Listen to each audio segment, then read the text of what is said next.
The first one is, as you know, in this country, the rate of divorce is so high that it can really be called a runaway sort of thing.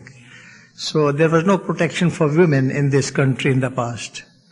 But about 2 years ago, the British government has passed legislation giving women a sort of haq mehr, but that is to a certain type of women only.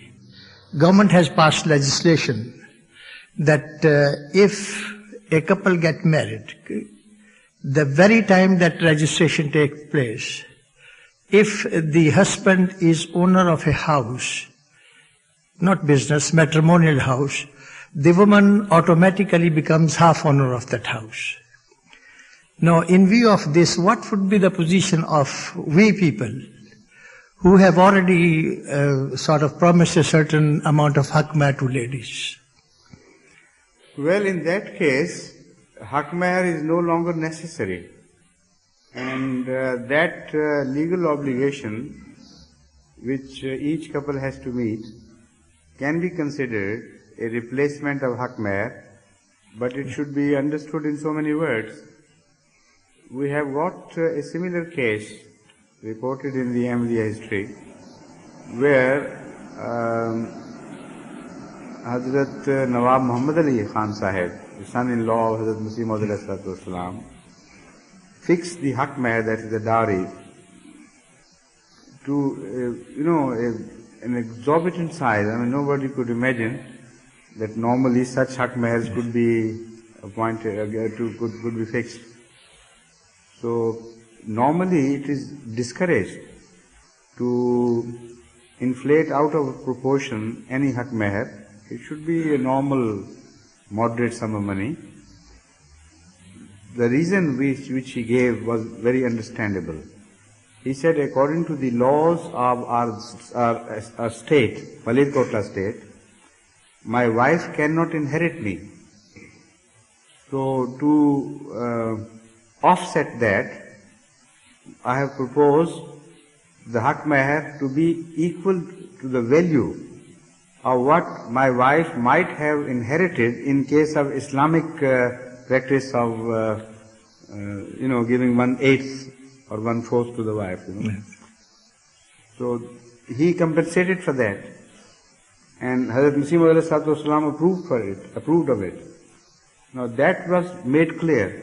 So if after the death no legacy was left for Hazrat Nawab Mubaraka Begum Sahiba, nobody had a right to raise a finger that Islamic laws of inheritance have not been followed, because they were already met with in a different way, and the proveen was provided.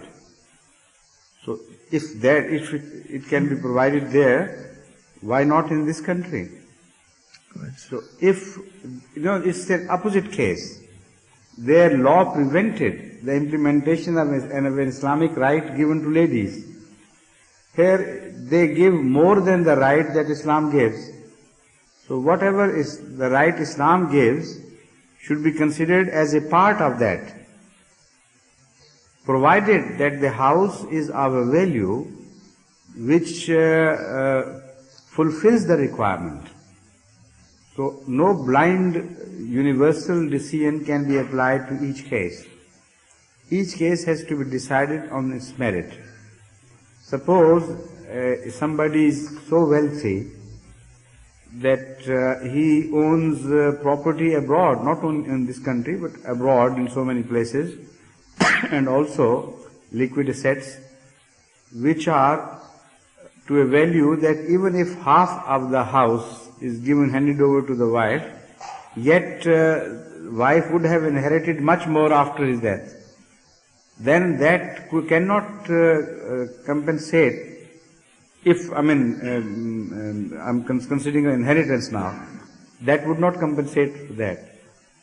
Similarly, if a man's income is so much that the dowry money he should pay normally, that is according to our calculation, roughly according to the general formula, it should be 1 year's income or 6 months' income.